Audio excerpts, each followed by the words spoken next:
রবিবারের মধ্য দুপুর গল্পে গল্পে ভরপুর দ্য ক্লাসিক পেজেস শ্রুতি সাহিত্যের অমূল্য সম্ভার। আজকের গল্প রাজশেখর বসুর জটাধরের বিপদ। কথা সাহিত্যিক রাজশেখর বসু 1880 সালের 16ই মার্চ জন্মগ্রহণ করেন। তিনি মূলত হাস্যরসাত্মক এবং ব্যঙ্গাত্মক রচনার জন্য প্রসিদ্ধ। পরশুরাম ছদ্মনামে তাঁর অধিকাংশ লেখা প্রকাশিত হয়েছে। চলন্তিকা অভিধান রচনার জন্য তিনি সর্বাধিক পরিচিতি পেয়েছেন।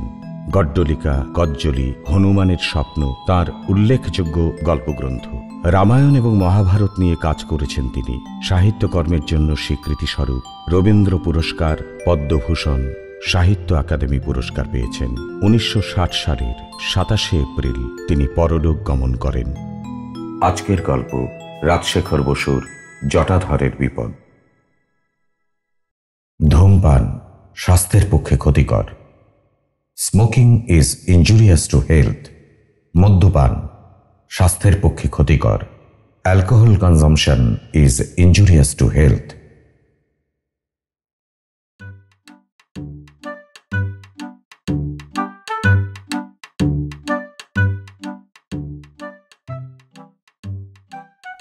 নতুন দিল্লির গোল মার্কেটের পিছনের গলিতে কালীবাবুর বিখ্যাত দোকান ক্যালকাটা টি কেবিন। এই আড্ডাটির নাম নিশ্চয়ই আপনারা শুনেছেন। 17ই পৌষ সন্ধে 6টা। পেনশনভোগী বৃদ্ধ রামতারণ মুখুজ্জি, স্কুলমাস্টার কপিল গুপ্ত, ব্যাংকের কেরানি বীরেশ্বর সিংগি, কাগজের রিপোর্টার অতুল হালদার এবং আরও অনেকে আছেন। আজ নিউ ইয়ার্স ডে, সেজন্য ম্যানেজার কালীবাবু একটু বিশেষ আয়োজন করেছেন। মাংসের চপ তৈরি হচ্ছে। রামতারণবাবু নিষ্ঠাবান সাত্ত্বিক লোক, কালীবাড়ির বলি ভিন্ন অন্য মাংস খান না। তার জন্য আলাদা উনুনে মাছের চপ ভাজবার ব্যবস্থা হয়েছে। সিগারেট, তামাক আর চপ ভাজার ধোঁয়ায় ঘরটি ঝাপসা হয়ে আছে। বিচিত্র গন্ধে আমোদিত হয়েছে। উপস্থিত ভদ্রলোকদের জন কয়েক পাশা খেলছেন। কেউ খবরের কাগজ পড়ছেন, কেউ বা রাজনৈতিক তর্ক করছেন। অতুল হালদার বললেন, ওহে কালীবাবু, আর দেরি কত? চায়ের জন্য যে প্রাণটা চেয়া চেয়া করছে, কিন্তু খালি পেটে তো চা খাওয়া চলবে না। এ চটপট খান কতক ভেজে ভালো দেখি। এই যে স্যার, আর 5 মিনিটের মধ্যে চপ রেডি হয়ে যাবে। এমন সময় জটাধর বক্সী প্রবেশ করলেন। চেহারা আর সাজ ঠিক আগের মতনই আছে। 6 ফুট লম্বা মজবুত গড়ন, কাইজারি গোফ, গায়ে কালচে খাকি মিলিটারি ওভারকোট, মাথায় পাগড়ির মতন বাঁধা কমফর্টার। অধিকন্তু কপালে গুটি কতক চন্দনের ফুটকি আর গলায় একছড়া গাঁদা ফুলের মালা। ঘরে ঢুকেই বাজখাই গলায় বললেন, নমস্কার মশাইরা, খবর সব ভালো তো? আসতে আজ্ঞা হোক। বীরেশ্বর সিংগি একটু আঁতকে উঠলেন। রামতারণবাবু রেগে ফুলতে লাগলেন। কপিলগুপ্ত সহাস্যে বললেন, জটাধর বাবু, আপনি বেঁচে উঠেছেন দেখছি। আজকেও ভূত দেখাবেন নাকি? পটকার মতন ফেটে পড়ে রামতারণবাবু বললেন, তোমাকে পুলিশে দেব। বেহায়া, ঠক, জোচ্চোর, ভূত দেখাবার আর জায়গা পাওনি? জটাধর বক্সী প্রসন্ন বদনে বললেন, মুখুজ্জে মশাইয়ের রাগ হবারই কথা। আমার রসিকতাটা একটু বেয়ারা রকমের হয়েছিল, তা মানছি। মরা মানুষ সেজে আপনাদের ভয় দেখিয়েছিলাম, সেটা ঠিক হয়নি। তার জন্য আমি ভেরি সরি। মশাইরা যদি একটু ধৈর্য ধরে আমার কথা শোনেন তো বুঝবেন আমার কোনো কুমতলব ছিল না। রামতারণ মুখুজ্জে রুদ্ধ বিড়ালের মতো মৃদুমন্দ গর্জন করতে লাগলেন। কপিল সুত বললেন, কি বলতে চান বলুন জটাধর বাবু। জটাধরের পার্বকথ্য, কৃষ্ণকলি ইত্যাদি গল্প পুস্তক আছে। অতুল হালদারের পাশে বসে পড়ে জটাধর বললেন, মশাইরা নভেল পড়ে থাকেন নিশ্চয়ই। প্রেমের গল্প, বড় ঘরের কেচ্ছা, ডিটেকটিভ কাহিনী, রূপসী বোম্বেটে, এইসব। তার জন্যে কিছু পয়সাও খরচ করে থাকেন। কিন্তু বলুন তো, গল্পের বইয়ে কিছু সত্যি কথা পান কি? আজ্ঞে না। আপনারা জেনে শুনে পয়সা খরচ করে ডাহা মিথ্যে কথা পড়েন। তা শরৎ চাটুর্যেই লিখুন আর 5 কড়ি দিয়েই লিখুন। কেন পড়েন? মনে একটু ফুর্তি, একটু সুরসুরি, একটু টিপুনি, একটু ধাক্কা লাগাবার জন্যে। গল্প হচ্ছে মনের ম্যাসাজ, চিত্তের দলাই মালায়। পড়লে মেজাজ চাঙ্গা হয়। আমি কি এমন অন্যায় কাজটা করেছি মশাই? রামতারণবাবু প্রবীণ লোক, ওকে ভক্তি করি, ওর সামনে তো ছ্যাবলা প্রেমের কাহিনী বলতে পারি না। তাই নিজেই নায়ক সেজে একটি নির্দোষ পবিত্র ভূতের গল্প আপনাদের শুনিয়েছিল। রামতারণবাবু বললেন, তোমার চা চুরুট পানের জন্য আমার যে 14.5 আনা গচ্চা গিয়েছিল, তার কি? তুচ্ছ, অতি তুচ্ছ। 6-7 টাকার কমে আজকাল একটা ভালো গল্পের বইও মেলে না স্যার। আমি সেদিন অতি সস্তায় আপনাদের মনোরঞ্জন করেছিলাম। কপিল গুপ্ত বললেন, যাই হোক, কাজটা মোটেই ভালো করেননি। আচমকা সবাইকে একটা শখ দেওয়া অতি অন্যায়। আর একটু হলেই তো বীরেশ্বরবাবু হার্ট ফেল করত। জটাধর হাত জোড় করে বললেন, আচ্ছা, সে অপরাধের জন্য মাপ চাচ্ছি, আজ তার দণ্ডও দেব। ও ম্যানেজার কালীবাবু মশাই, বিস্তর চপ ভাজছেন দেখছি। এক একটার দাম কত? 6 আনা। বেশ বেশ, তা সস্তাই বলতে হবে। বড় বড় করে গড়েছেন। ভালো মাস্টার আছে তো? ছাতু গোলা নকল মাস্টার চলবে না, তা বলে দিচ্ছি। এই ঘরে 13 জন খাইয়ে রয়েছেন দেখছি। আমাকে আর কালীবাবুকে নিয়ে 15 জন। প্রত্যেকে যদি গড়ে 4 খানা করে চপ খান, তাহলে 15 × 4 × 6 আনা, তাতে হয় 22.5 টাকা।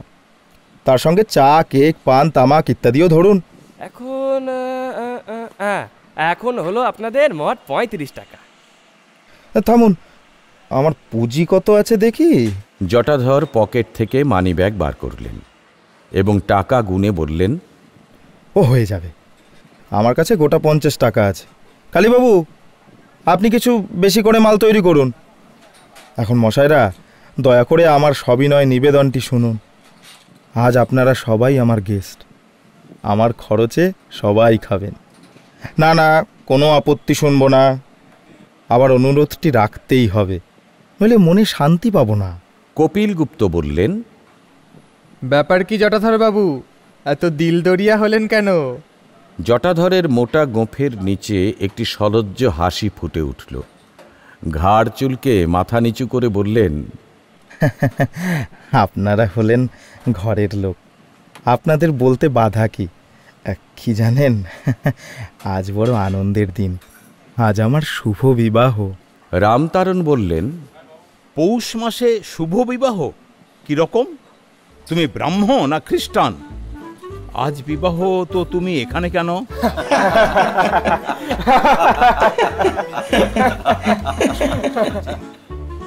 আগে আমি হলাম খাঁটি হিন্দু। বিবাহের অনুষ্ঠানটি আজ বেলা 11টায় রেজিস্ট্রেশন অফিসে সেরে ফেলেছি। সিভিল ম্যারেজ তো, পাঁজি দেখে হবার জো নেই। রেজিস্ট্রারের মর্জি মাফিক লগ্ন স্থির হয়। বিয়েটা চুকে গেলেই ভাবলুম, এখন তো দিল্লিতে আমার চেনাশোনা বেশি কেউ নেই। মাস্তুতো ভাইয়ের বাসায় উঠেছি, সে আবার পেটরোগা মানুষ, ভালো জিনিস খাবার শক্তিই নেই। কিন্তু বিয়ের দিনে 5-6 জন মিলে ফুর্তি, একটু খাওয়া দাওয়া না করলে চলবে কেন? তখন আপনাদের কথা মনে এলো। ধরতে গেলে আমার আত্মীয়, বন্ধু, বরপক্ষ, কন্যাপক্ষ সবই আপনারা। তাই এখানে চলে এলুম। আমাদের কালীবাবু দেখছি অন্তর্যামী, ফিস্ট তৈরি করেই রেখেছেন। যা আছে দয়া করে তাই আজ আপনারা খান। কিন্তু এখানে আপনাদের খাইয়ে তো আর আমার সুখ হবে না। আমার আস্তানায় একদিন আপনাদের পায়ের ধুলো দিতেই হবে।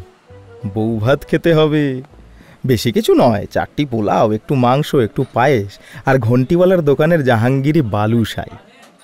মুখুজ্জেমশাই নিষ্ঠাবান লোক, তা জানি। কালীবাড়ির পাঁঠাই আনবো। আমার স্ত্রীর রান্না খুব চমৎকার, আপনারা খেয়ে নিশ্চয় তারিফ করবেন।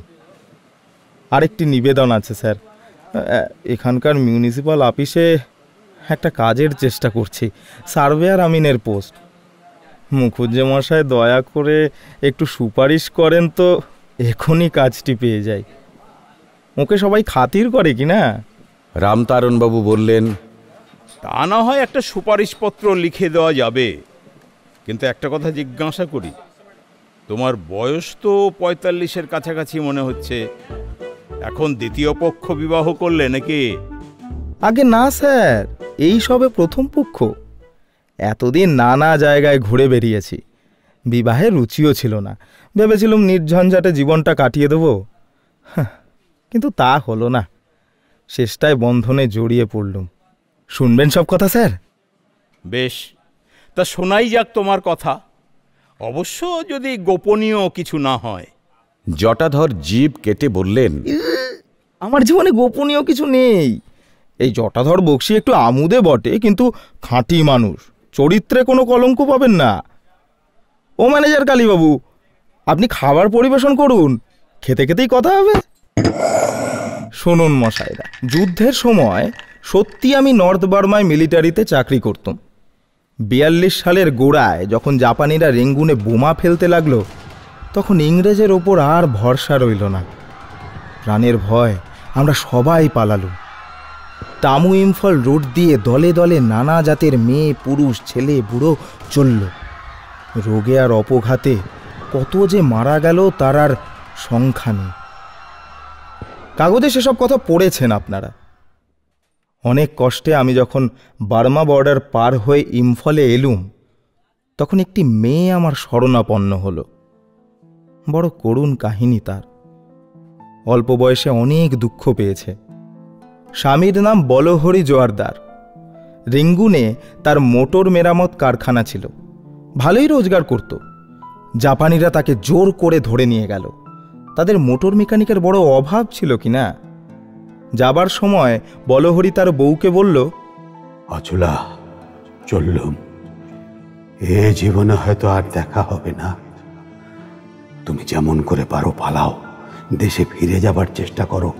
অচলা কাঁদতে কাঁদতে একটি বাঙালি দলের সঙ্গে রওনা হলো। দলের সবাই একে একে মারা গেল, কলেরায়, টাইফয়েডে, বাঘের পেটে। অবশেষে অচলা আধমরা অবস্থায় মণিপুরে পৌঁছল। আমার স্বভাবটা কিরকম জানেন? লোকের দুঃখ দেখতে পারি না, বিশেষ করে মেয়ে ছেলেদের। অচলাকে বললুম, আমার সঙ্গেই চলো, আমি যদি বেঁচে থাকি তুমিও বাঁচবে। রামতারণবাবু প্রশ্ন করলেন, অচলার মা বাপ কোথায় ছিল? হায় রে, তার আবার মা বাপ। তারা বহুকাল থেকে পেক শহরে বাস করত। সেখানেই বলহরির সঙ্গে অচলার বিয়ে হয়। জাপানিরা এসে পড়লে অচলার মা বা ভাই বোন কে কোথায় পালালো, বাঁচলো কি মরল কেউ জানে না। তারপর শোনো, অচলাকে নিয়ে তো কোনো গতিকে বিপদের গণ্ডি পেরিয়ে এলুম। তারপর মশায় 12 বছর নানা জায়গায় কাজ করেছি। ডিব্রুগড়ে, চাটগাঁয়ে, নোয়াখালীতে, রংপুরে, আরও অনেক স্থানে। কোনো চাকরি স্থায়ী নয়। থিতু হয়ে কোথাও বাস করতে পারিনি। অবশেষে ঘুরতে ঘুরতে এই দিল্লিতে এসে পড়েছি। স্থির করেছি আর নড়ব না, এখানেই একটা কাজ জুটিয়ে নেব।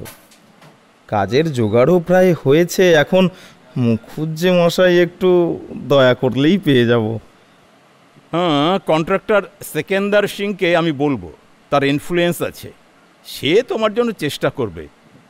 আচ্ছা, তুমি তো বহুকাল ভ্যাগাবন্ড হয়ে ঘুরেছ, অচলা একদিন কোথায় ছিল? কোথায় আর থাকবে স্যার, আমার কাছেই ছিল। মেয়েটা বড় ভালো, রং তেমন ফর্সা নয়, কিন্তু মুখের খুব শ্রী আছে। প্রথম প্রথম বড় কান্নাকাটি করত, তারপর ক্রমশ সামলে উঠল। কিন্তু মাস 2 আগে দেখলুম আবার ঘ্যান ঘ্যানানি শুরু করেছে। জিজ্ঞাসা করলুম, কি হয়েছে অচলা? আমার মরণ হয় না কেন? আরে ব্যাপারটা কি খোলসা করেই বলো না। তোমার জন্য কি আমাকে বিষ খেয়ে জলে ডুবে গলায় দড়ি দিয়ে মরতে হবে? ভালো জ্বালা। আরে আমার অপরাধটা কি? লোকে যে আমার নামে বদনাম রটাচ্ছে তা শুনতে পাও না? কি মুশকিল, তা আমাকে করতে বলো কি? ও জটাই বাবু, তোমার বুদ্ধি শুদ্ধি কিচ্ছু নেই। কপিল গুপ্ত বললেন, তা অচলা কিছু অন্যায় বলেনি? না মশাই, অচলা কিছু অন্যায় বলেনি। আমারও বুদ্ধিশুদ্ধি বিলক্ষণ আছে। বিবাহের বন্ধনে জড়িয়ে পড়বার ইচ্ছে আমার মোটেই ছিল না, কিন্তু প্রজাপতি যদি নারীর রূপ ধরে পিছনে লাগেন, তবে তার নির্বন্ধ এড়ানো পুরুষের সাধ্য নয়। কে এক কবি লিখেছেন না, শারদ লতিকা সম ললিত ললনাকায়। বাজে কথা মশাই, ললনা হচ্ছে ছিনে জোঁ। ভেবে দেখলুম অচলাকে বিয়ে করে ফেলাই ভালো। তার স্বামী বলহরির কোনো পাত্তাই নেই, নিশ্চয় মরেছে। কিন্তু হিন্দু পদ্ধতিতে বিয়ে করায় বিস্তর জঞ্জাট। তাই সিভিল ম্যারেজই স্থির করলুম। রেজিস্ট্রার লালা হংসরাজ চোপড়া অতি ভালো লোক। বললেন 12 বছর যখন কেটে গিয়েছে তখন ভাববার কিছু নেই, স্বচ্ছন্দে বিয়ে করো। তাই আজ বিয়ে করে ফেললুম। রামতারণবাবু বললেন, কিন্তু একটা কর্তব্য যে বাকি রয়ে গেল, পূর্বের স্বামীর শ্রাদ্ধ করা উচিত ছিল। তার বলতে হবে না স্যার, আমার কাজে খুঁত পাবেন না। 12 বছর পূর্ণ হবা মাত্র অচলা তার লোহা আর শাখা ভেঙে ফেলল, সিঁদুর মুছল, স্থান পড়ল। তাকে দিয়ে দস্তুর মতো শ্রাদ্ধ করালুম, 5টি ব্রাহ্মণও খাওয়ালুম। সবে 3 দিন আগে তার অশৌচান্ত হয়েছে। তারপর সিভিল ম্যারেজ ঢুকে যেতেই অচলা আবার সধবার লক্ষণ ধারণ করল। হ্যাঁ হ্যাঁ, ভালো কথা মনে পড়েছে। ও কালীবাবু, এই 7টা চপ আমি পকেটে পুরলুম। নিজে গবগবিয়ে খাবো আর সধর্মীকে কিছু দেব না, তা তো হতে পারে না। তেমন স্বার্থপর আমি নই। বেচারি 15 দিন নিরামিষ খেয়ে আছে, এই 7টা চপের দামও আমি দেব। অতুল হালদার বললেন, খুব ইন্টারেস্টিং ইতিহাস, আমি নোট করে নিচ্ছি। আমাদের হিন্দুস্তান মিরর কাগজে ছাপবো। আপনার কোনো আপত্তি নেই তো জটাধর বাবু? কিছুমাত্র না, স্বচ্ছন্দে ছাপুন। যদি চান তো আরও ডিটেল দিতে পারি, অচলা আর আমার ফটোও দিতে পারি। এই সময় একটি লোক টি কেবিনের ভাঙা দরজার সামনে এসে বলল, জটাধর বক্সি এখানে আছে? আগন্তুক লোকটি রোগা বেঁটে, পরনে ময়লা খাকি প্যান্ট, নীল জার্সি, তার উপর মোটা পটুর বুকখোলা কোট, হাতে একটা বড় রেঞ্জ। তার প্রশ্নের উত্তরে জটাধর বললেন, আমি জটাধর বক্সি। আপনি কে মশাই? এই কথা বলেই লোকটি ঘরে এসে খপ করে জটাধরের হাত ধরল। রামতারণ বলল, কে হে তুমি? এখানে এসে হামলা করছো?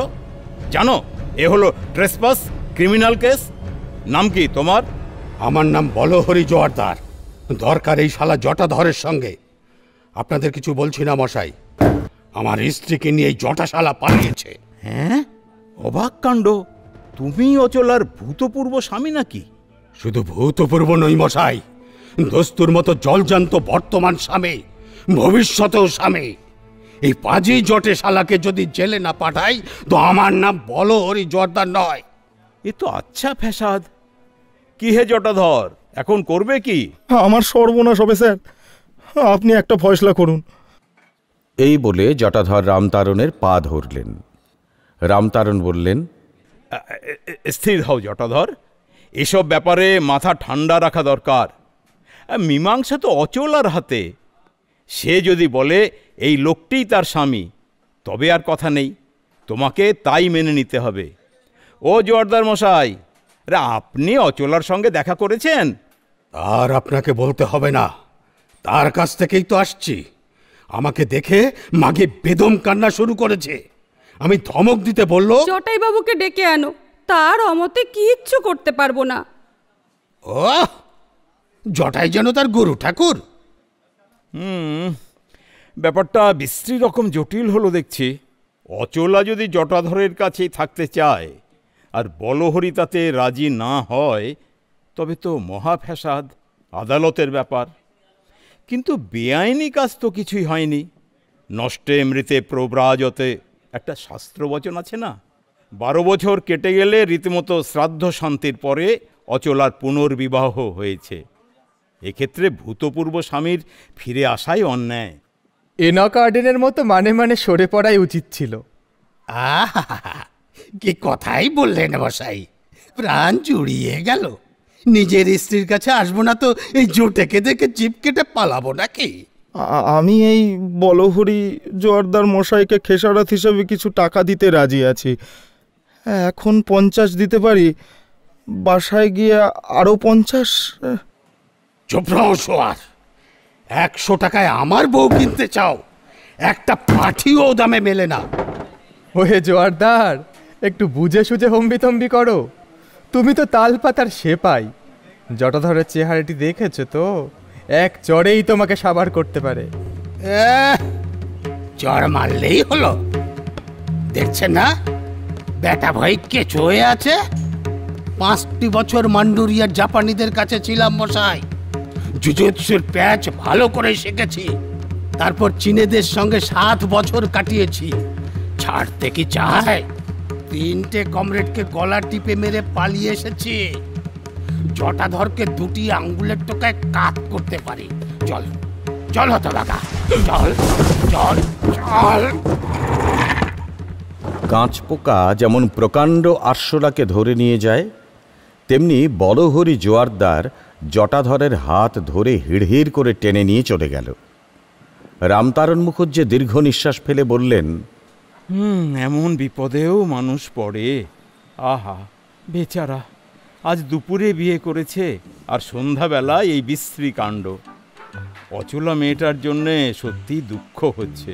ম্যানেজার কালীবাবু নিবিষ্ট হয়ে হিসাব করছিলেন। এখন উচ্চস্বরে বললেন, চুলোই যা কচলা, আজকের খরচ দেবে কে? জটাধর তো আপনাদের বোকা বানিয়ে সরে পড়ল। সরে পড়েছে তাতে হয়েছে কি? আমরা তো নিজের খরচে খেতেই প্রস্তুত ছিলাম। কালীবাবু, তুমি আমাদের নামে নামে বিল তৈরি করো। কিন্তু ওই জটাধর যে নিজেই 12টা চপ, 4খানা কেক আর 4টে বড় পেয়ালা চা খেয়েছে। তাছাড়া বউকে দেবে বলে 7টা চপ পকেটে পুড়েছে। মোট দাম হলো 9 টাকা 6 আনা। এ খরচ কে দেবে? মোটে 9 টাকা 6 আনা, 1.5খানা উপন্যাসের দাম। খরচটা আমাদের মধ্যে চড়িয়ে দাও। কি বলেন মুখুজ্জে মশাই? জটাধরের বিবেচনা আছে, বেশি ঠকায়নি। এতক্ষণ বীরেশ্বর সিংজি চুপচাপ শুনছিল। আর থাকতে না পেরে বলে উঠলেন, আমি তখনই বুঝেছিলুম যে ওই বলহরি হচ্ছে জটাধরের মাসতুতো ভাই। 7টা চপ তার পেটেই যাবে।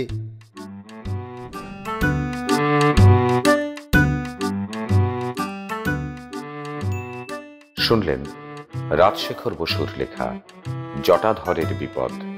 গল্পটি ভালো লেগে থাকলে আমাদের official YouTube channel the classic pages like, share এবং সাবস্ক্রাইব করুন।